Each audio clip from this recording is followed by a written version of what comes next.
काही लोकांनी माझ्यावर आरोप सुद्धा लावले की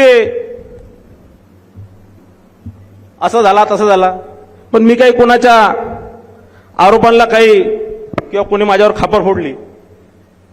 पण त्याविषयी मला हे निश्चितच माहीत झालं की कारण कसं असतं की तुमच्या घरी जर काही चांगलं झालं तर कोणी केलं, पोरगा जसं 10वीमध्ये पास झाला किंवा चांगले मार्क भेटले तर पोराने केलं किंवा आईने केलं. काही चांगलं झालं तर कोणी केलं तर आईने केलं, आणि काही खराब झालं तर बापाने केलं.